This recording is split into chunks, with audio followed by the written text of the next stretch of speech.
वे अब अपनी लड़ाई केंद्र तक ले जा रही है। मैंने बीजेपी तुम अपनी लड़ाई मेरे घर तक ला रही हो, अब मैं अपनी लड़ाई पूरे हिंदुस्तान तक ले जाऊंगी। तो ये भी एक नया मोर्चा बनाने का कि पूरे देश में एक एंटी बीजेपी मोर्चा हो, जिसमें कि कांग्रेस और तृणमूल वगैरह सब एक साथ हों। नंदीग्राम में वोटिंग से ठीक पहले विपक्षी दलों को बीजेपी के खिलाफ एकजुट होने के लिए लिखे ममता बनर्जी के पत्र पर यह कहना है नीरेंद्र नागर का, जो वरिष्ठ पत्रकार हैं। नमस्कार, आज है गुरुवार 1 अप्रैल और आप सुन रहे हैं डेली न्यूज कास्ट। पूरी बात सुनते हैं कुछ देर में, उससे पहले एक नजर इस वक्त की बड़ी खबरों पर। देश में आज से 45 साल से ऊपर के सभी लोग लगवा सकेंगे कोरोना वैक्सीन। इस बीच एम्स के निदेशक रणदीप गुलेरिया ने कहा, भारत में फिलहाल ब्रिटेन जैसे हालात, कोरोना केसेस में उछाल नए स्ट्रेन की वजह से।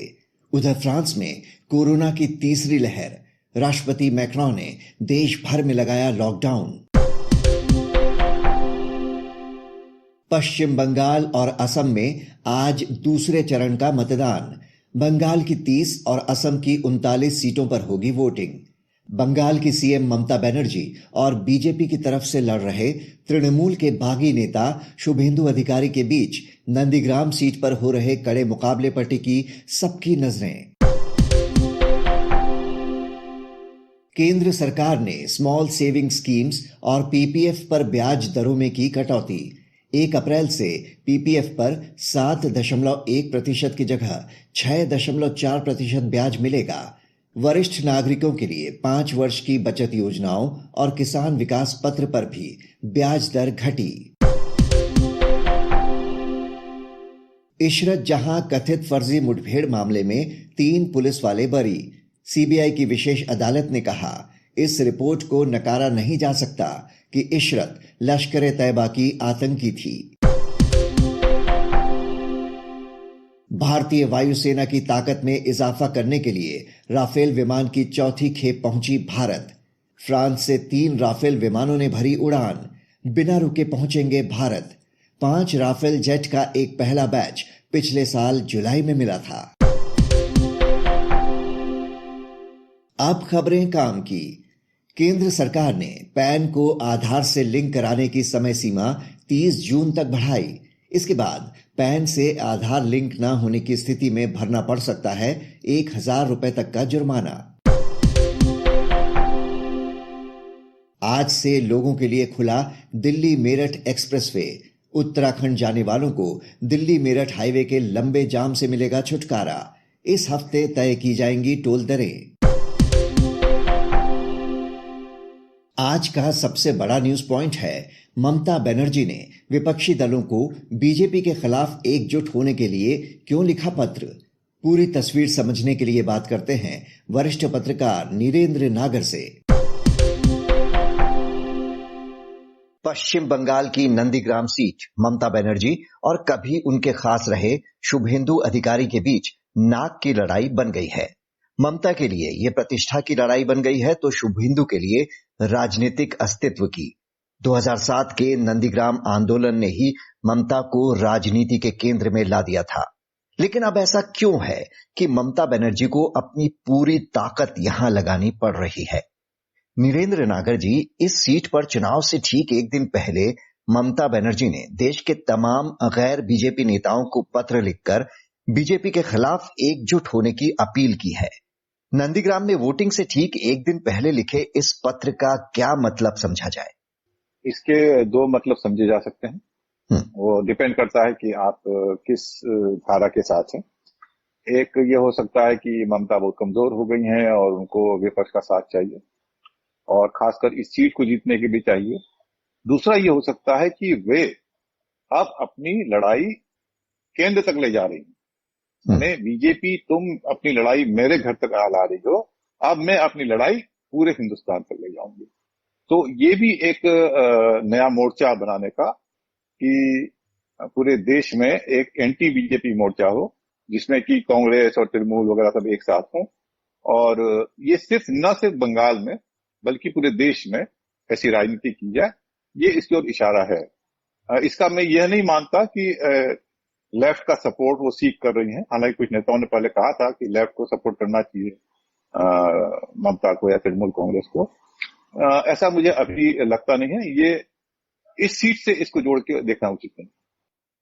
इस बार नंदीग्राम के चुनाव को केवल राजनीतिक लड़ाई के तौर पर नहीं, बल्कि नंदीग्राम आंदोलन की विरासत के दावेदारों के बीच मुकाबले के तौर पर देखा जा रहा है।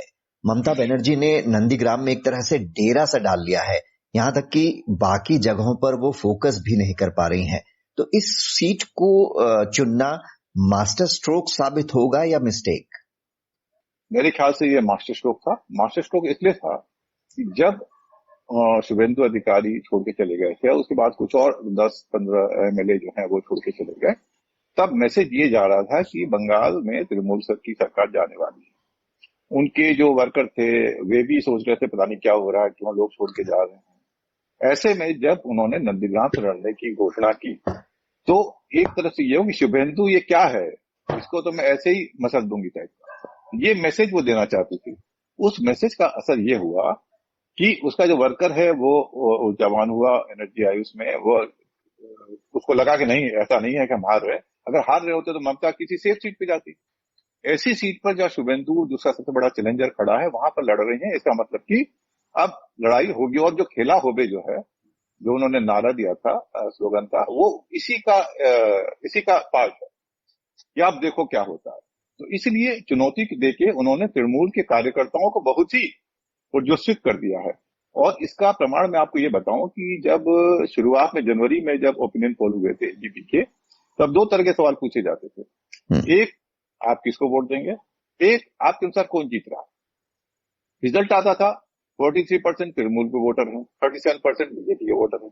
लेकिन वही उसी वोटर से जब पूछा जाता था कि कौन जीत रहा है, कौन आगे है, तो कहते थे बीजेपी आगे।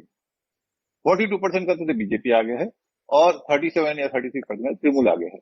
2 महीने में वो चीज बदल गई। आज दोनों रिजल्ट एक ही आ रहे हैं।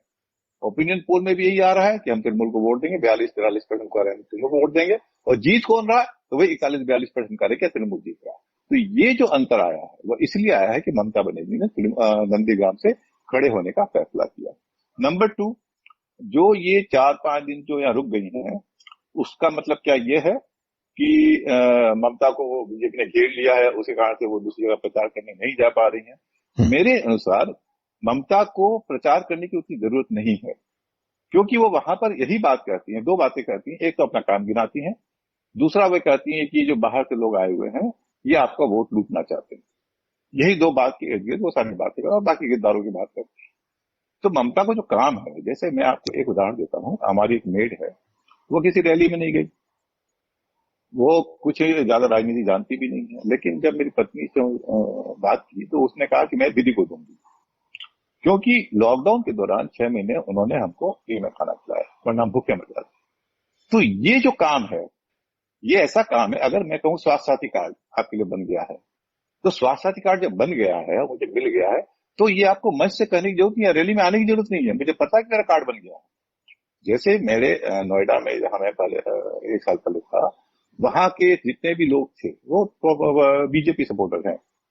वो किसी रैली में नहीं गए, उन्होंने बीजेपी को वोट दिया, मोदी को देख के वोट दिया।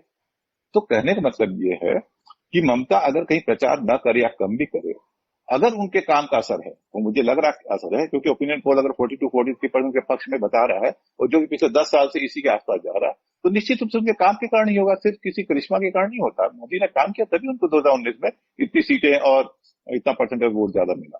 तो मेरी समझ ये है कि अगर काम उन्होंने किया है तो उनको बहुत ज्यादा एक सीट में कम प्रचार किया नहीं किया उससे अंतर नहीं पड़ता। तीसरी चीज, तो फिर यहाँ पर आई क्यों, 4 सीट डेरा क्यों लगाया, उसकी वजह यह है कि अगर काम के बल पे मुझसे लड़ लो, मैं लड़ लूंगी। वो यही कहते, जो उनका भतीजा वो भी कहता भाई तुम काम गिनाओ ना, बीजेपी अपना काम गिनाए कि उसने क्या किया, हम अपना काम गिनाते हैं, काम के आधार पर लड़ लेगी। लेकिन अगर कोई हिंदू मेजोरिटी के आधार पर 70% हिंदू है और 30% मुसलमान है, तो शुभेंदु जैसा कहते हैं कि तो 70 बनाम 30 की लड़ाई है। तो 70% तो कभी गए नहीं आज तक इस हिंदुस्तान में, मुझे नहीं लगता कि इस चुनाव में 70% वोट जो है किसी एक के पास गया। अगर होता तो बीजेपी को 36% के बजाय देश में 70% वोट मिलते हैं। तो इस देश में हिंदू उस तरह से पोलराइज नहीं हुआ है, इसमें लिबरल भी है, हर तरह के। बीजेपी के अपने सपोर्टर हैं जो 36%, वो भी टोटली कम्युनल नहीं है, मैं मानता हूं। तो लेकिन ये एक ऐसी आग है, मेरे पड़ोस में अगर आग लग जाए, पोल पे स्पार्क हो जाए, तो मैं डर जाऊंगा ना, फिर आग बढ़ के मेरे घर को ना जला ले। तो ये एक ऐसी चीज है जो पता नहीं किस विषय से भड़क जाए। नॉर्मली जैसे CSTS का सर्वे आया था 2019 का, उसके अनुसार 60% हिंदू पॉपुलेशन में बंगाल में बीजेपी को वोट दिया। अगर वो 60% के आधार पर आप जज करें नंदीग्राम को, तो करीब 1,20,000 वोट मिलते हैं शुभेंदु को, और उतने ही करीब मिलते हैं ममता को, मुस्लिम वोट मिला उला के। लेकिन जैसा मैं कहता हूं कि 19 का चुनाव और 21 का चुनाव अलग है, क्योंकि 19 के बाद ये जो फ्री राशन, ये जो स्वास्थ्य साथी कार्ड, सबूत साथी जिसमें साइकिल देते हैं, ये तो अभी 2 साल में आया ना। तो इसका इम्पैक्ट क्या होगा? वह जो 60% बीजेपी को मिला है, वो मोदी कार्ड भी मिला होगा, वह घट के 50% हो जाएगा, 40% हो सकता है, और इसका बढ़ेगा। तो इसलिए मेरी ये समझ है कि वो 20 से 30 हजार कम से कम वोट से वो आगे हैं। लेकिन चूंकि ये आग है, सांप्रदायिक आग, वो कब फैल सकती है? और दूसरी बात यह है कि चूंकि शुभेंदु का इलाका है, अधिकारी परिवार का इलाका है, वो मिदनापुर, पावर भी है, रुतबा भी है, तो वो तृणमूल की जो वोटर हैं, जो कमिटेड वोटर, उनको वोट देने से रोक सकते हैं। ऐसी खबरें आई भी थी, और वीडियो पे भी मैंने देखा, टीवी पे देखा था कि कुछ लोग जो तृणमूल के वोटर हैं वो वोटिंग दे पा रहे उनके इलाकों में, जो बीजेपी के इलाके में। तो ममता ने नंदीग्राम में आके ये इंश्योर करने की कोशिश की है कि मेरा वोटर डर के मारे वोट न दे पाए, क्योंकि अगर वोट नहीं दे पाएगा तब तो जीत मुश्किल है। मेरा वोटर वोट दे पाए तभी मेरा इंश्योर कर पाऊंगा मैं 30, 40, 50 हजार से जीत पाऊं। तो इसीलिए वो बैठी है, और सीएम तो है ही, वो कैंडिडेट भी सीएम भी है, तो ऐसा तो नहीं कि उसे इग्नोर कर सकता है। इसीलिए वो बैठी है कि एक, इस सांप्रदायिक आग को ठंडा किया सके, और दूसरा, मेरा जो वर्कर है वो बिल्कुल डट के काम करे, और तीसरा, मेरा वोटर डरे नहीं और पूरा वोट करे। इसलिए वहां पर बैठी। अगर आप कह रहे हैं कि ये उनका मास्टर स्ट्रोक साबित होगा, तो अब क्या ये माना जाए कि ममता बनर्जी किसी और सीट से चुनाव नहीं लड़ेंगी? आप मेरी बात मान लीजिए, ममता की जोर से चुनाव नहीं लड़ रही जी। वो इसलिए भी नहीं लड़ रही है कि अगर वो हार भी जाते, मतलब वर्स्ट केस सिनेरियो जी, अगर बीजेपी, तब भी जो टोटल जो सिनेरियो है वो तृणमूल आगे है। तृणमूल 3, 4, 5% तो आगे है पूरे राज्य में, क्योंकि 30% जो मुस्लिम इलाके हैं वहां तो तृणमूल और कांग्रेस ही जीत रही है।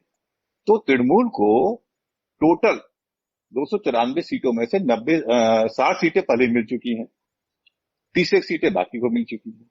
बीजेपी को ये चुनाव जीतने के लिए 200 सीटों में से 150 सीटें जीतनी है।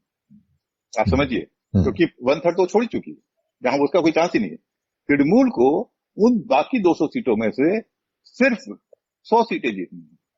तो तृणमूल को 100 सीटें जीतनी है, 100 प्लस 60, 160। बीजेपी को 150 सीटें जीतनी है, 75% सीटें जीतनी है उसको, बाकी जो 200 सीटें हैं। इसलिए बीजेपी जो है वो 120-22 से ऊपर जा ही नहीं रही है। अगर बराबरी की फाइट भी होगी, 200 सीट में बराबरी फाइट हो, मान लिया 60 सीट तृणमूल ले गई, 30 सीट लेफ्ट कांग्रेस ले गई, 200 सीटों में से 100 सीट बीजेपी ले गई, 100 सीट तृणमूल ले गई। तो टोटल क्या हुआ? बीजेपी का टोटल 100, तृणमूल का 100 प्लस 60, 160, और बाकी 30। ये पैटर्न आ रहा। इसीलिए बीजेपी जो है वह 110, 120 से ऊपर कहीं नहीं जा रही है। जी, नीरेंद्र नागर जी, इस विश्लेषण के लिए आपका शुक्रिया। इस चर्चा के बाद जानिए शेयर बाजार का हाल।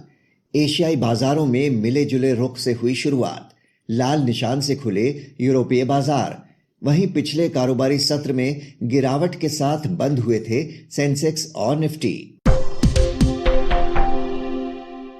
अब एक नजर इतिहास में आज के दिन पर।